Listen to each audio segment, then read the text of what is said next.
رسول اللہ صلی اللہ علیہ وآلہ وسلم کی پیشانی چومنے والا سعادت مند۔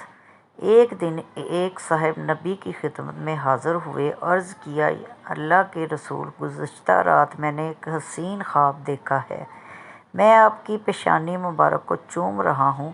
رسول اللہ صلی اللہ علیہ وآلہ وسلم اس محب صادق کی بات سن کر مسکرات پڑے اور زبان اقدس سے ارشاد فرمایا، تم اپنا خواب کی تصدیق کر سکتے ہو۔ یہ جانسار آپ کا ارشاد سنتے ہی فرط محبت سے بے خود ہو گئے اور والہانہ انداز میں آگے بڑھے اور حقیقت محبت سے رسول اللہ صلی اللہ علیہ وآلہ وسلم کی پیشانی مبارک کو چوم لیا۔ صحابہ اس صاحب کی خوش قسمتی پر رقص کرنے لگے، کاش یہ سعادت ہمیں بھی نصیب ہو جاتی۔ یہ بزرگ جن کو امام الانبیاء صلی اللہ علیہ وآلہ وسلم کے چہرہ پر انوار پر بوسہ دینے کا شرف حاصل ہوا، حضرت عکرمہ بن ثابت رضی اللہ عنہ تھے۔ حاکم ہو تو ایسا۔ عرب میں ایک دفعہ قحط پڑا۔ حضرت عمر کا دور خلافت تھا۔ آپ نے عہد کر لیا کہ جب تک گھی، دودھ، گوشت عام طور پر بازار میں نہ فروخت ہونے لگے، غریب آدمی پیٹ بھر کر کھانے اور پینے نہ لگے، میں یہ چیزیں استعمال نہیں کروں گا۔ کچھ عرصے بعد بازار میں کچھ دودھ اور گھی آیا۔ ان کا خادم یہ چیزیں خرید کر لے آیا۔ انہوں نے یہ دیکھا تو پوچھا، یہ کہاں سے لائی ہو؟ خادم کہنے لگے، حضرت اب آپ کا عہد پورا ہو گیا ہے۔ حضرت عمر نے فرمایا کہ میرا عہد ابھی پورا نہیں ہوا، میں تو یہ چاہتا ہوں کہ رعایا کو سب چیزیں آسانی اور ان کی ضرورت کے مطابق کھانے پینے کو ملے، اس کے بعد میں اسے استعمال کروں گا۔ خواہ مخواہ مجھے پریشان نہ کرو، یہ چیزیں اٹھا کر لے جاؤ اور لوگوں میں تقسیم کر دو۔ ابلیس کا سب سے پسندیدہ کام۔ رسول اکرم صلی اللہ علیہ وآلہ وسلم نے فرمایا، ابلیس کا تخت پانی پر ہے، وہاں سے وہ اپنے لشکر روانہ کرتا ہے۔ اس کے نزدیک سب سے زیادہ پسندیدہ شیطان وہ ہوتا ہے جو سب سے زیادہ لوگوں میں فتنہ ڈالتا ہے۔ اس کے لشکر میں سے ایک آ کر کہتا ہے کہ میں نے ایسا کیا کیا ہے؟ وہ سردار کہتا ہے، تم نے کچھ بھی نہیں کیا۔ پھر ان میں سے ایک آ کر کہتا ہے، میں نے ایک میاں بیوی کے درمیان جھگڑا کروا دیا ہے۔ وہ اس کو اپنے قریب کر کے کہتا ہے، ہاں تم نے بہت اچھا کام کیا ہے، اور اس کو گلے لگا لیتا ہے۔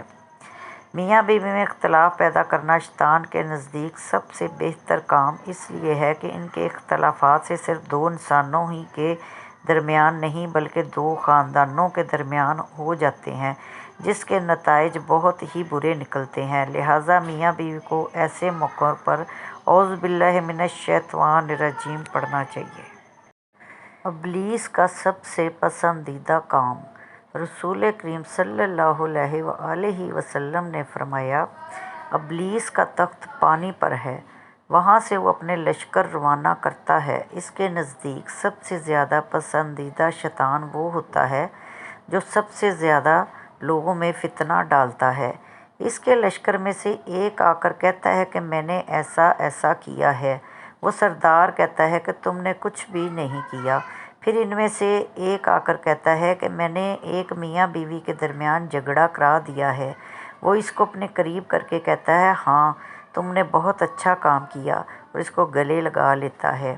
میاں بیوی میں اختلاف پیدا کرنا شیطان کے نزدیک سب سے بہتر کام اس لیے ہے کہ ان کے اختلافات سے صرف دو انسانوں ہی کے درمیان نہیں بلکہ دو خاندانوں کے درمیان ہو جاتے ہیں، جن کے نتائج بہت ہی برے نکلتے ہیں۔ لہٰذا میاں بیوی کو ایسے موقع پر اعوذ باللہ من الشیطان الرجیم پڑھنا چاہیے۔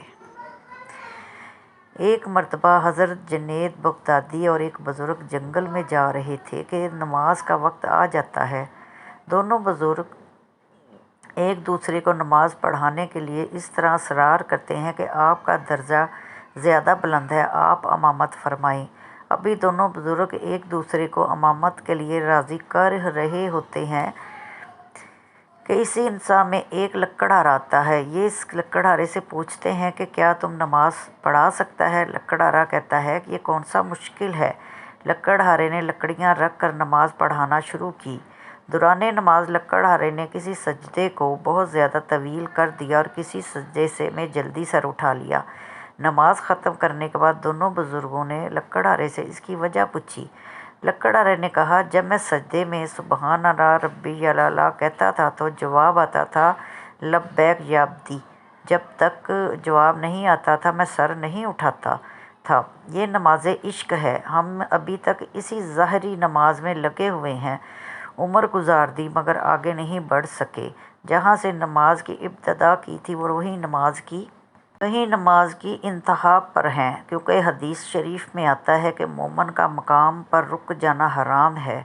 مومن کا کسی مقام پر رک جانا حرام ہے، بڑھتے رہو، اس کی طلب میں بڑھتے رہو، حتیٰ کہ اس کی طلب میں جان چلی جائے۔